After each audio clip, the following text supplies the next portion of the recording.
probably have a job and missed it. You might have seen some clips. And we're going to play some more extended clips of what happened in Congress with Peter Strzok and members of Congress. Of course, Peter Strzok is the FBI agent in the center of, have these attacks on Trump been politically motivated or not? The Democrats in Congress were acting like the jury, but trying to help the accused to get off in the middle of the trial. All right, do me a favor, would you? Right now, check in. Let me know who you are, where you are a deplorable from. I want to say hi to you. I also want to tell you about the nice folks at Right Wing News, at Liberty One TV. If you haven't checked them out, you really should. LibertyOneTV.com. And very, very importantly, Virtual Shield, the easiest to use and the fastest VPN in the world. If you don't want people selling your browsing history online, you've got to go to Virtual Shield and do it now. Don't wait and sign up. Go to virtualshield.com/Rusty. Use the promo code Rusty. You'll get some great deals. I think it's 20% off, and it's so important. virtualshield.com/Rusty, and use Rusty as your promo code. Cita checking in from Reno, Nevada. Michael said, I enjoyed watching Trey Gowdy make the FBI agent squirm. Let's see here. Yep, Samantha's there. David is there. Vilma is there. Tracy, hello. James, hello. Vishal says, Trump is done. Vishal, I would love to hear your opinion. Why do you think Trump is done? Give me some specifics, would you please? Nancy says, hello. Dan's there. Edward says, what up? Laura says, hello, everyone. Hello, Laura. Diane's there. Judy says, fire him and then lock him in. She's from Michigan. Carolyn Sue's there. Good evening, Rusty. Good evening, Carolyn. David's there. Ricardo's there. Don, hey, y'all. Hey. Tyler, Texas, that's where Laura is. Vic says only fools support Democrats. Vishal says TikTok. Okay. So Vishal is going to try to be a troll today. Let's see, Vishal, I'm going to give you a moment. And I want you to, without a bunch of emotion, without baseless accusations, can you give some specifics on what Trump has done wrong? Maybe even some specifics of why you don't like him. It's okay. See, unlike most Democrats and unlike people on the left, I would like an open dialogue. I would like to hear what people have to say on the left, as long as it's not just yelling, screaming, and baby talking points that you heard Rick Maddow give. Diane's in Beaverton, Michigan. I was in Michigan yesterday. Diane, that's why I was off for the past 2 days. I had to go up to Detroit for a couple days, and I'm back. Pamela's in Arizona, deplorable. Natalie's from Rochester, New York. David's in Michigan. Mary Ann is in North Carolina. William is in Bullhead City, Arizona. I'm going to be there probably Monday, William. Indiana, that's where Rob is. Vishal says he's going down. Okay, that'll be the last comment I read from Vishal, unless there is something of substance. And everybody else, unless Vishal does something of substance, we will ignore him. Okay? Here we go. Kara's there. Scott's in Minnesota. Michelle there. Darren, love the unveiling of a liar. Hope he gets contempt. Francis is there. Shiprock, New Mexico, Navajo Reservation. Karen's there. Johnny's in Oregon. Diana's a proud deplorable from Florida. Bruce says, I think the black reps were a disgrace. Charlie's there. Kara, Adam. David says they can't squirm enough. Okay, let's take a look at some of the hearing.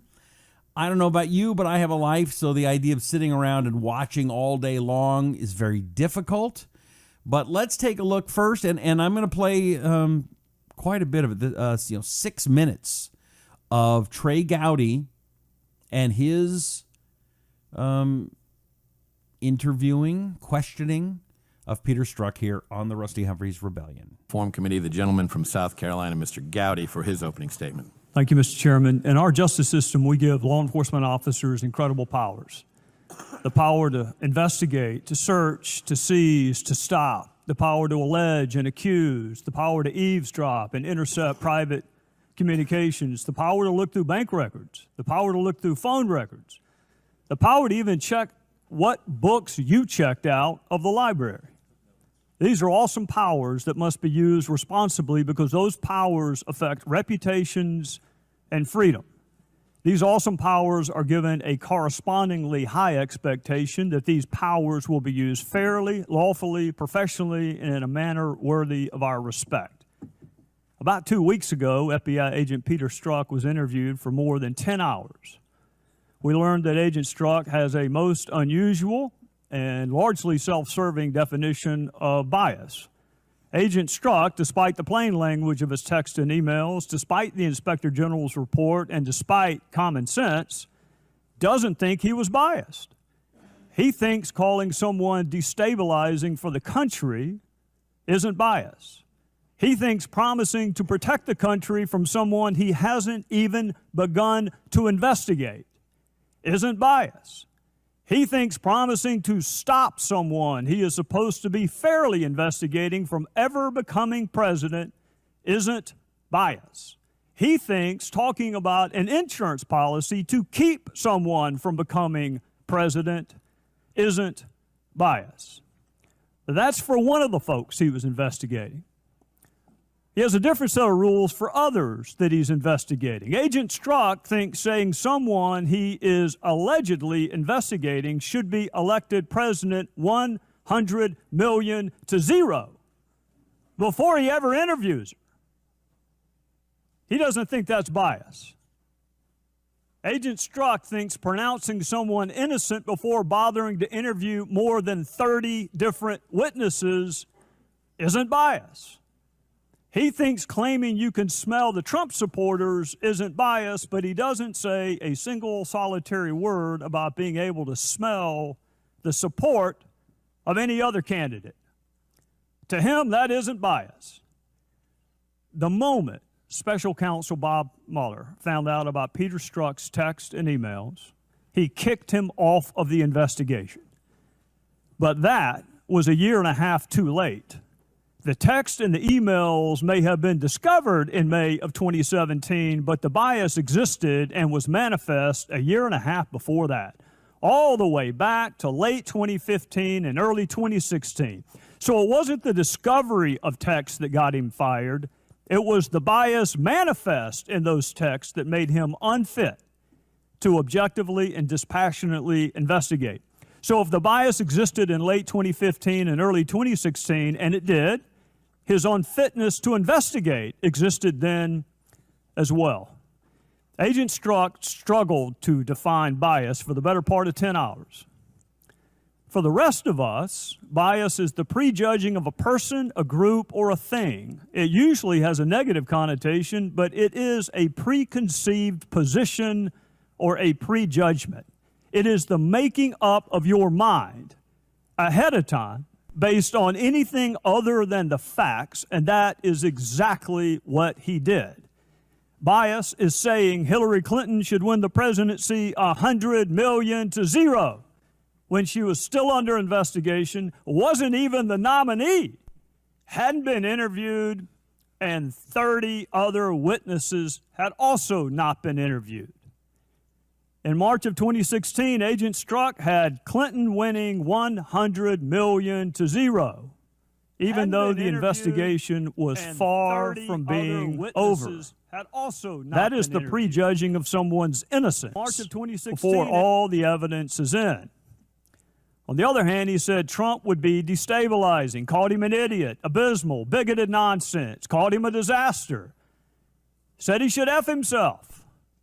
Strzok promised to stop Trump from becoming president before the investigation even began. He talked longingly of Trump resigning 2 months after he was inaugurated and well before the special counsel investigation even began. Strzok even talked about impeachment the day special counsel was appointed. That is prejudging guilt, it is prejudging punishment, and it is textbook bias. We live in a 50-50 country, and we accept that. But we're a 100% country when it comes to having law enforcement that doesn't prejudge innocence before investigations are over and doesn't prejudge guilt and punishment before an investigation even begins. Agent Strzok had Hillary Clinton winning the White House before he finished investigating her. Agent Strzok had Donald Trump impeached before he even started investigating him. That is bias. Agent Strzok may not see it, but the rest of the country does, and it's not what we want, expect, or deserve from any law enforcement officer, much less the FBI. A fair, bias-free investigation is not a Republican or Democrat issue. It's an American issue, or at least it used to be. Okay. All right. So that was Trey Gowdy. What did you think of his comments? Do you think he's right on the money, or do you think, well, maybe he's being a little too biased? Timothy thinks that was just a dog and pony show at Congress. Bill says, get him, Trey. Cecil says Ruth is drinking Kool-Aid. James wants to know, what's the matter with that party? Diana loves Trey. Len says, arrogant, egotistical, worthless, condescending fool. Okay. What is Ruth saying that's got everybody mad? Hold on. Let me back it up. No, the Republicans were and are a disgrace. That was so outrageous today. Thanks to those who stood up for the agent and for what is right, I say thank you. Okay. Well, let's take a look at Democrats standing up for Agent Strut. Now, here's the problem with that whole idea, Ruth. That is not the role of a congressman during a hearing. The role of a congressman is supposed to be to ask questions. The role of the congressman is not supposed to be to protect the witness. And for Democrats, whether you agree with the Republicans or not, that's not their job. And what I saw was obstruction of justice in Congress today by members of Congress interrupting in places they didn't belong. But let's watch more of the hearing. This is Trey Gowdy asking questions of Peter Strzok. Perception. You're saying it was the perception. There are 13 Democrats on the special counsel probe, including one who went to what he hoped was a victory party. That's a perception problem, too. They weren't kicked off. You were. Why were you kicked off? Mr. Gowdy, I cannot speak to Special Counsel Mueller's How long did you talk to him? The reasons why he did or didn't. How long did you talk to him when he let you go? Witness answer the question. Witness will be afforded the opportunity to answer the question if there is a question he wants to answer after Mr. Gowdy's time. My recollection, it was a short meeting, somewhere between 15 to 30 minutes, probably around 15 minutes. And your testimony is Bob Mueller did not kick you off because of the content of your text. He kicked you off because of some appearance that he was worried about. Sure. My testimony, what you asked and what I responded to, was that he kicked me off because of my bias. I'm stating to you it is not my understanding that he kicked me off because of any bias, that it was done based on the appearance. If you want to represent what you said accurately, I'm happy to answer that question, but I don't appreciate what was originally said being changed. I don't give a damn what you appreciate, Agent Strzok. I don't appreciate having an FBI agent with an unprecedented level of animus working on 2 major investigations during 2016. The chair recognizes the gentleman from Maryland, Mr. Cummings. Mr. Chairman, can I respond to answer the questions that you promised him he would have an opportunity to answer? We endured 15 minutes of badgering of the witness. Can he be allowed now to answer as you promised, Mr. Chairman? The gentleman will suspend. The witness at any time can ask for additional time to respond to any member's question if the time has been ended. You said you were going to give him that opportunity at the end. I am giving him that opportunity.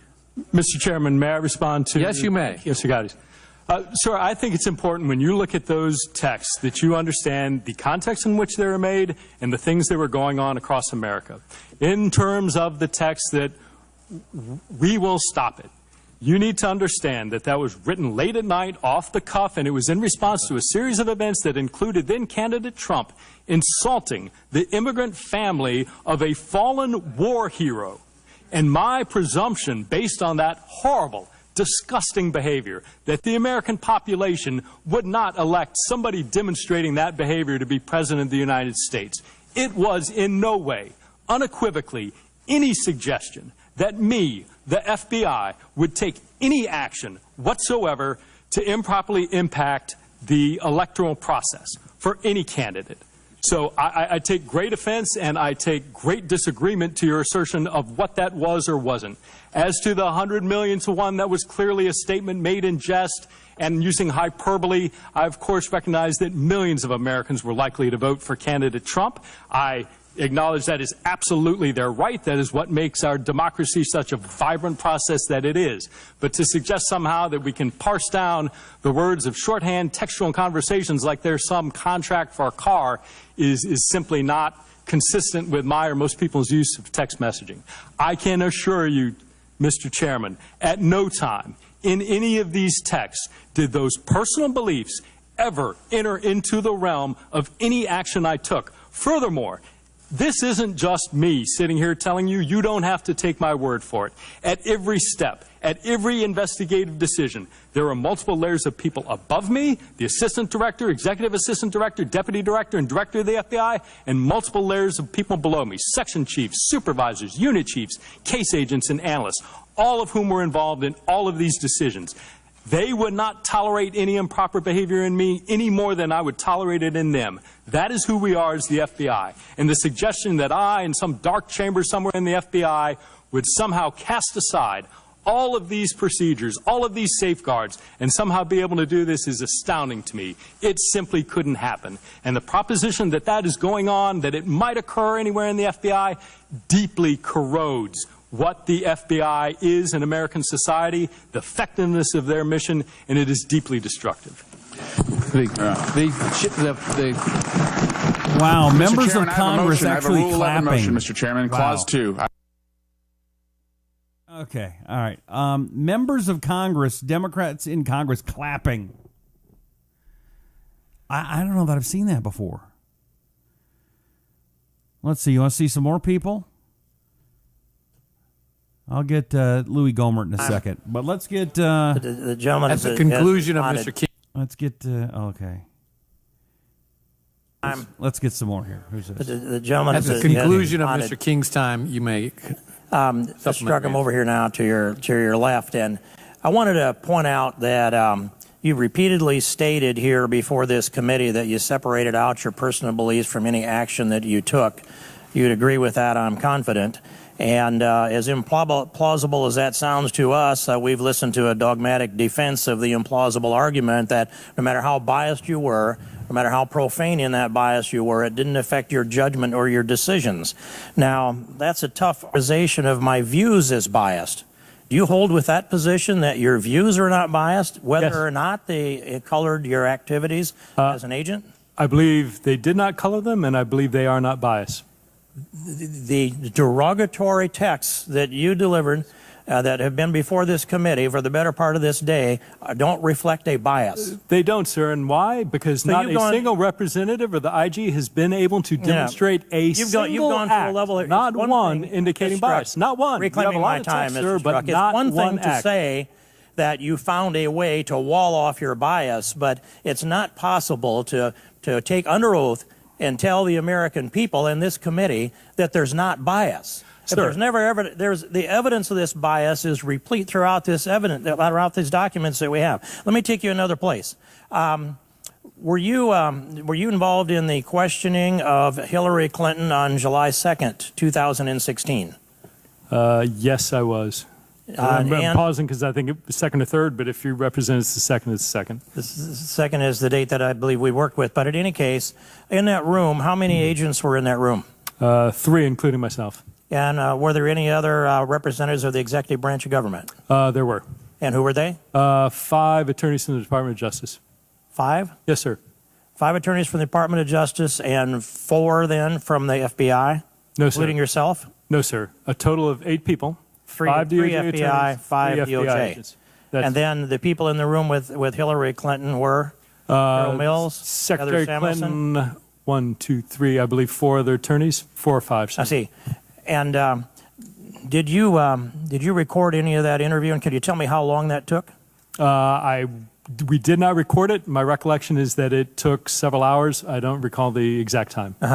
And then what documents would you have that memorialize the interview? An FD 302 is created based on the notes taken by the participants in the interview. And how many of those 8 agents or officers had their notes, that took notes in that room? I don't know. I know the 2. Do you have yours? I did. I believe some, and I know the 2 agents did. I don't recall about the DOJ attorneys. I want to ask you to reconstruct, who were those agents? There were 2 of the case agents assigned to the Clinton investigation. And what are their names? Sir, FBI policy. I expected that answer. But I want to let you know, we must know who was in that room. And we must have access to those notes, because that's what they used to compile the 302 report. Did you brief Director Comey on that 302 report? Well, Sue, 2 things. Going back to the 302, it is relying on notes, but it's also drafted based on the memories of the agents participating in it. Notes and memory. Notes are not complete. But yes, my recollection is I did brief Director Comey on the results of that interview. And we will be asking for the specifics on that data that you are knowledgeable of. And I'd ask the chairman if you would be willing to issue a subpoena for the texts that Mr. Strzok testifies as are not work-related. I believe there's a very good chance they are work-related. And the balance of this for the information on who was in the room on that date when Hillary Clinton was interviewed, which officers from the FBI, which officers from the DOJ, and let's call them to this Congress and get their testimony on what took place inside that room, Mr. Chairman. We will take your request under advisement. The time of the gentleman has expired. I told Mr. Strzok he could briefly respond to Mr. Gowdy's. Sir, yes, thank you. And if I may, just briefly to Mr. King, sir, right? First, I am asserting to you that my personal belief did not constitute bias. Every American has political belief, every single one, and I would submit to you that the vast, vast majority of those people are not biased individuals. So that is a comment I'd like to make to you. By your testimony, I'm free from that allegation for myself for life, Mr. Strzok. Mr. Chairman, if I can respond to you. By mentions of the word impeachment, if you look at the selective text that you've chosen and you expand that look to others, you will see that in no way did I prejudge that outcome. In fact, what you've conspicuously omitted, is a statement I made expressing concern that I'm not sure there's a big there. What that clearly demonstrates, sir, is I had prejudged nothing. What it clearly demonstrates was I was looking at one potential outcome being impeachment. I was simultaneously looking at the polar opposite outcome, that there might be nothing, that there might be no criminal activity whatsoever. And I think it's fair that you take texts in the totality of the context in which they're made. The chair recognizes. Okay. So I'll get to some more of these comments in a second. I want to read some of yours. By the way, if you have not gone to Virtual Shield, it's so important for you to do that. You know, I tell you about these products and these sponsors, and sometimes you do something and sometimes you don't. Now's the time to support good conservatives. There has been a concerted effort to destroy conservative media. It's hard to pay for the lights in the studio and the whatever. You don't pay a subscription. You don't pay me directly. What you can do, though, is get a great product for you and your family that helps you and at the same time helps our sponsors, helps them continue to advertise and makes it so that we can stay on the air. You know, I'm only on a couple days a week now. I have to do other things. I'd rather sit here with you. So do me a favor and go to virtualshield.com/Rusty. Find out what a VPN can do for you and subscribe. Make it so that these nasty people that want to steal your data can't. That's your number one reason. Do it to protect yourself and your family. And then the byproduct of that is, hey, you're helping us out. And I would appreciate that. I would appreciate you going to LibertyOneTV.com and subscribing. Also the Hear Me Out app, okay?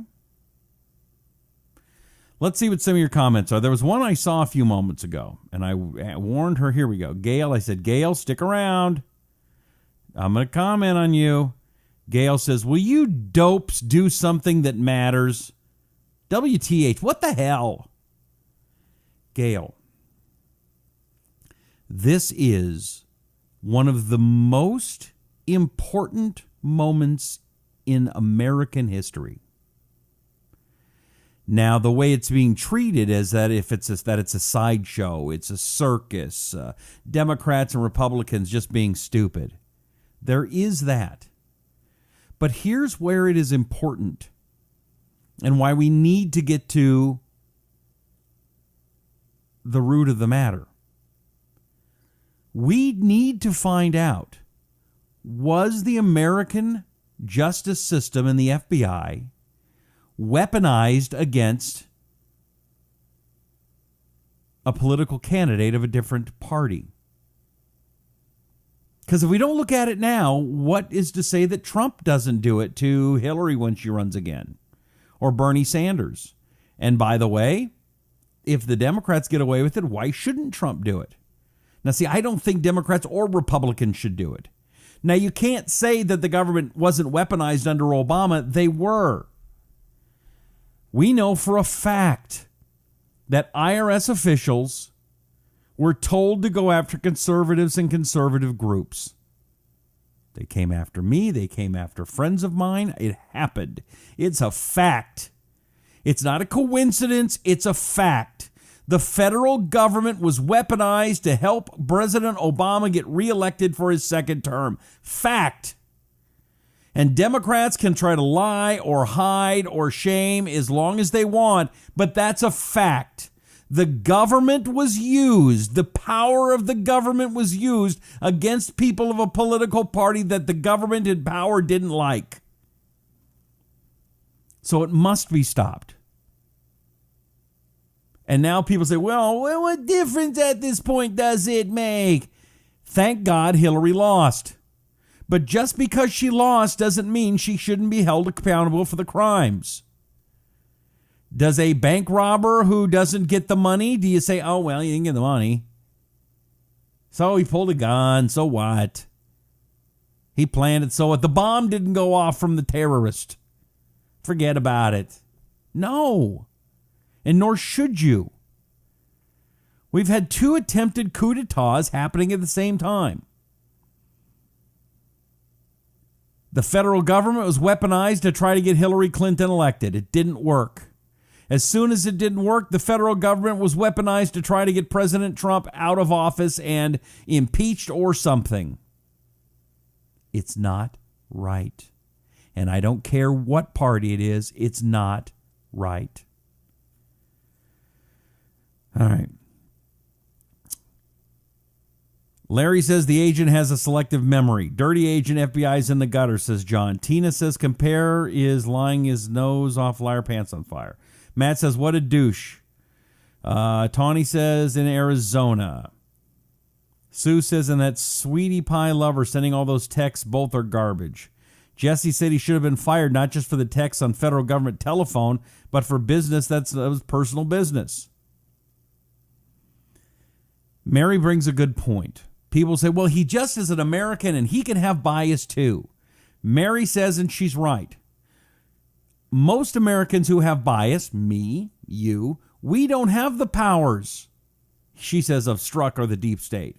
But we don't have powers that are entrusted to us to enforce the law.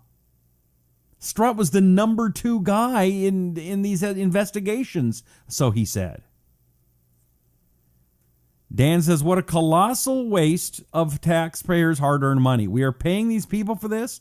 If the whole blanking thing is embarrassment and pathetic. I'm at my job today working hard to pay these idiots.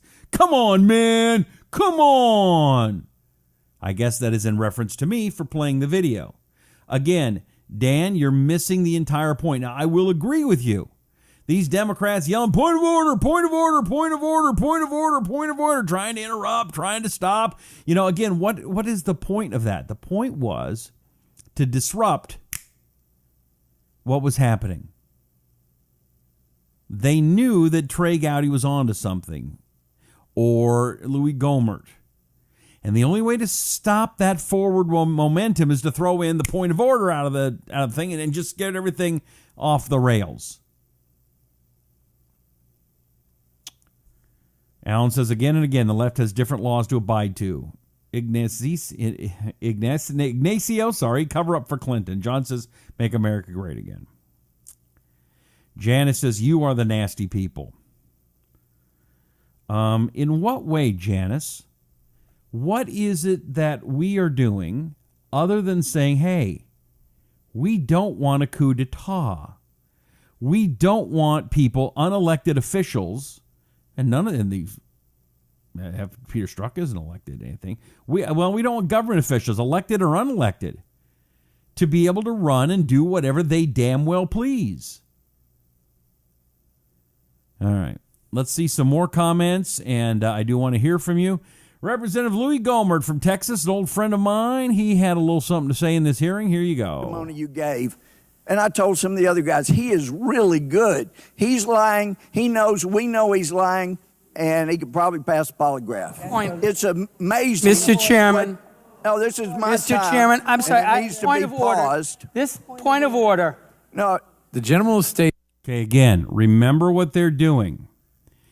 Whenever you see a Republican getting a leg up on this guy, they yell point of order to interrupt the flow, to hopefully throw that person off their game, or to make the audience, the everyday American people, lose focus. Let's take the focus over there. They want it over here, we're going to together. So we're going to try to move it. That's what the point of order yelling is. That's what's happening. It's just to distract and disrupt. His point of order. A member of this committee just asserted that this witness, who is under oath and a former agent of the FBI, lied. There is no evidence that. I ask him to withdraw it. I do not withdraw it. He is not a member of Congress. It's not a violation of the rule. And just as you have been expressing bias through your members about what a hero there is not a single person on this committee who has ever characterized a witness gentleman as from lying. Rhode Island. Gentleman, it's my time. That's a disgrace. Gentleman from Rhode Island will suspend. Him. No, the disgrace Mr. is what this man has done. The gentleman from justice Texas will suspend for a moment. There is the disgrace. And it won't be recaptured anytime soon because of the damage you've done to the justice system. And I've talked to FBI agents around the country. You've embarrassed them. You've embarrassed yourself. And I can't help but wonder, when I see you looking there with a little smirk, how many times did you look so innocent into your wife's eye and lie to her about Lisa? Mr. Chairman, this is outrageous. The credibility of a witness Shame is on always you, an Mr. issue. Mr. Chairman, please, there's Have You know, Mr. Chairman, this is intolerable harassment of the what is witness. wrong with that? You need your medication. The gentleman controls the time. I ask that the witness be permitted to respond to Well, that he will be despicable assertion. He will be permitted Did to you ever respond. The talk gentleman to controls Hillary the time. Clinton during your... I guess the reason why the Democrats are so upset is, I guess, to them it's okay that Peter Strzok had a big affair. I guess that's okay. I mean, it's beyond the pale. We should not embarrass him for doing that, I guess, is the Democrats' argument. Affairs are no big deal anymore. Matter of fact, it's probably a good thing. It's probably good that he was fooling around with somebody else, I guess, is the message that they're saying. I don't know. What do you think? Your investigation, besides the one questioning you mentioned, before that or after that to this day? Point of order, Mr. Chairman. Point of order, Mr. Chairman. The gentleman will state his point of order. It is, I think, against the rules of the House for a member of the committee to be impugning the character of a witness. It is not. He should ask questions to elicit. The purpose of this hearing is to elicit information. He should ask questions to elicit information. He should not be impugning the character of the witness. The gentleman is advised the rules of the House only are directed to members of the House and the President of the United States. Therefore, in other words, it is okay to impugn the character of witnesses in any way whatsoever? Well, listen, I've heard many members on your side of the aisle impugn the character of somebody who is covered by the rules of the House. But The gentleman, the gentleman has 20 seconds left. The clock will be turned back on, and he can complete his time, and then the witness can respond. So if you talk to Hillary Clinton, other than the time she was examined in front of the witnesses? No. So after throwing away what you have with all the bias you have, you've never even gotten a thank you. I yield back. The gentleman may respond. Sir, well, that's quite a set of statements. Mr. Chairman, I did not finish with a question. The gentleman, there was no question asked. Mr. Chairman, he's been given the opportunity to respond. The gentleman will suspend. The time of the gentleman has expired, and as I've indicated the rules earlier, of our hearings are if there is a question asked during the time, the witness may respond to the question after the time. The witness is going to be allowed to respond briefly. That's a new rule.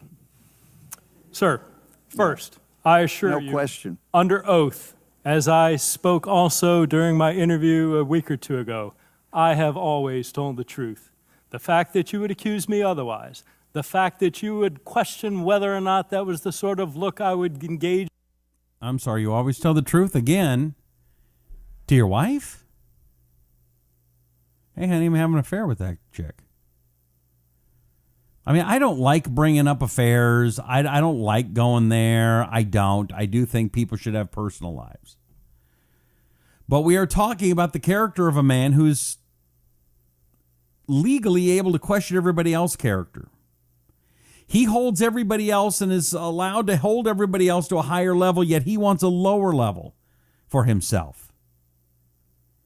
And for the Democrats to just sit there and go, oh, how dare you impugn his character. No, he impugned his own character. He did it on his own when he sent texts to his girlfriend while he was married on a government phone. What am I missing? Let's see. Joyce says having a lover at work at the FBI is not tolerable. Rowley says you need to show character of a witness to prove loyalty. Judy says lies, lies, and more lies. Kara says he does not get to respond if a question is not asked. They refuse to accept that rule. I mean, that's one thing. Whether you like Louis Gohmert or not, he's a judge. He knows the rules. And when he says, oh, you guys just made up a new rule, he's not making that up. Mike says it wasn't just the left, it was all of them that dug in deeper. Maddie says, I'm so sick of all this crap. Either we're going to uphold America's values and the Constitution or we are not. Put these idiots in jail. Carolyn says, yes, indeed, Rusty. Joyce said he should not have been allowed to respond when no questions was asked. He took up too much time bloviating about himself. Sherry says he lied to all of us, but he thinks we are crazy. Dan says, I'm part of the MAGA group and a deplorable from Central PA. Enjoy the show. It's just this whole thing is dragging on and on. There's no end to it.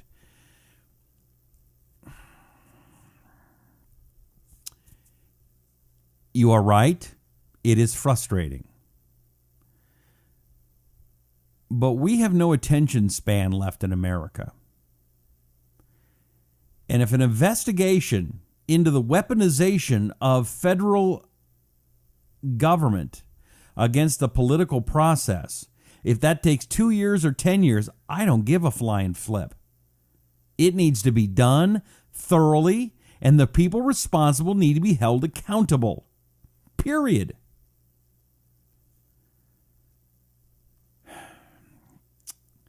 Kevin says you have to admit it's not exactly fair for a member of Congress to make accusations against the witness and not allow him to respond simply because it wasn't phrased as a question.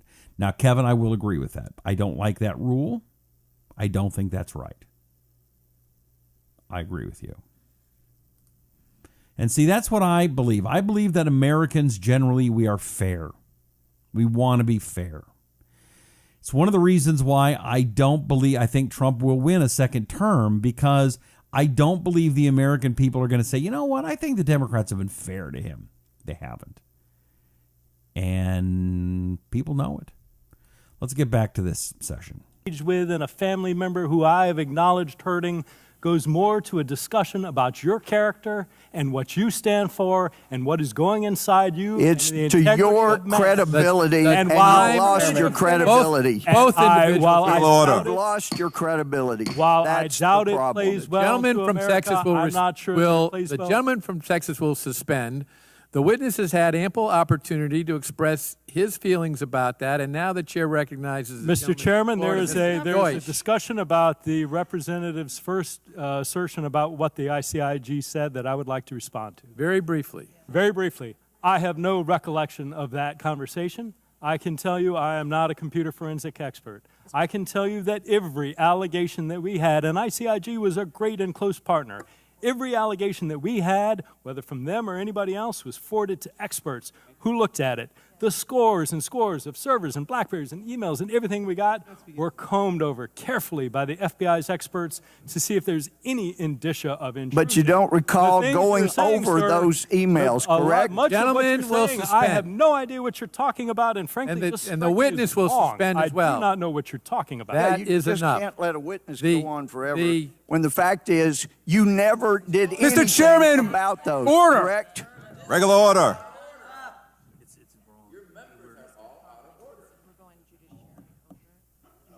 You're out of order. You're You out didn't of do order. anything about And it. you're out of order. Sir, if there was a lead, I gave it to the team. Unequivocally. The gentleman, there was nothing along Mr. the lines Strzok, that you will was not suspend. addressed. Well, that'll come out. Mr. Gohmert, you will suspend.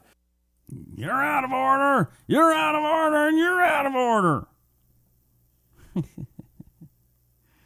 Let's see. Who else we got?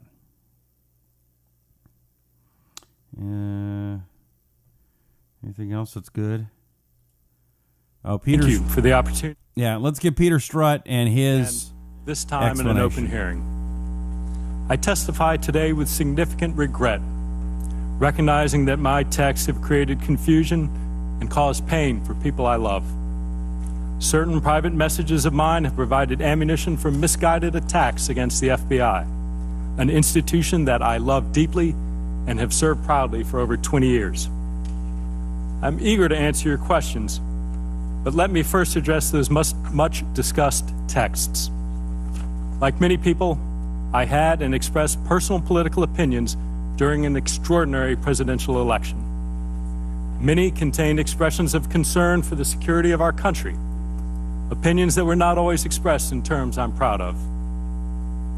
But having worked in national security for 2 decades and proudly served in the U.S. Army, those opinions were expressed out of deep patriotism and an unyielding belief in our great American democracy. At times, my criticism was blunt, but despite how it's been characterized, it was not limited to one person or to one party.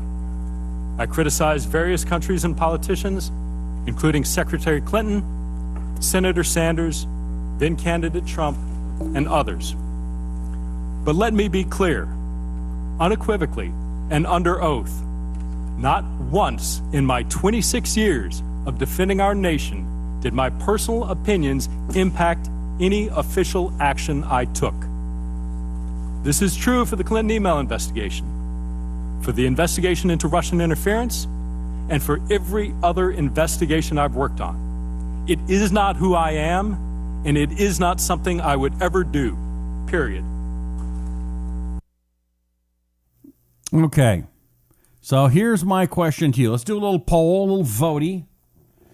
I want to see if you think that the way Trey Gowdy and Louis Gohmert were questioning him and treating him kind of harsh, if you think that was right, thumbs up.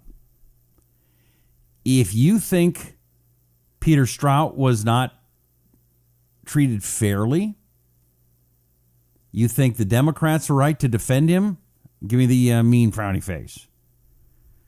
Let's see if we can get, I want to see your thoughts right now. Again, if you agreed with Trey Gowdy and Louis Gohmert, or if you agreed with the Democrats,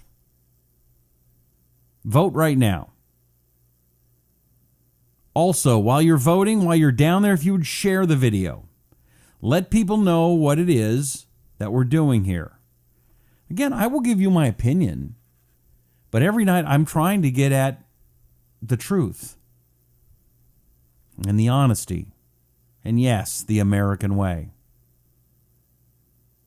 See, Democrats are apologetic and embarrassed about America. I'm not.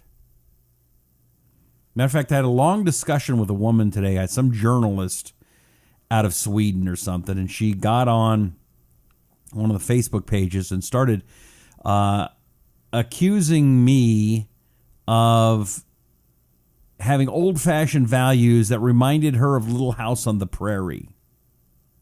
That my political stance haven't grown since Laura Ingalls Wilder's time. We had quite a long discussion, texting back and forth or Facebook messengering, and she's going to come on the show next week. She thinks she has a leg up because of the horrible things Trump did in Mexico, but I very much look forward to having a chat with that young woman, and we'll see if she has the open mind that she claims she does. As for the voting, I'm seeing a lot of thumbs ups. I'm not seeing many mad faces. Couple. About 18 mad faces, 247 thumbs ups. Let's see some more. I want some more votes. Thumbs up if you agreed with Trey Gowdy and Louis Gohmert. Thumbs down on mad face if you think that Strzok was treated unfairly, meanly. Steve's there, good friend of mine from Florida. Good to see you, Steve. George is there. George says FBI must be hard up to hire a guy like that. Diane says old values are the best. Words are great, actions speak loud, says John. Joyce says MAGA. Cindy agrees with Trey Gowdy. Betty says the red wave is a-coming. Ed waving the flag. Thumbs up, says Peggy. Mary, too. Margaret says the left is so disgusting. Remember this slime in November. Do me a favor if you would, please. Share the video. Share the video. Share the video. Share the video. Let people know. Also, do yourself a favor. Go to liberty1tv.com. Find out more about their programming. And go to virtualshield.com/Rusty. Find out what a virtual private network can do for you and why you need that to protect your privacy online. It's a great product and a great company. Please go find out, and you can get a discount. Use my name, Rusty, at checkout. That's it. May God bless you. May God bless America. I'm Rusty Humphries, and this is the Rusty Humphries Rebellion.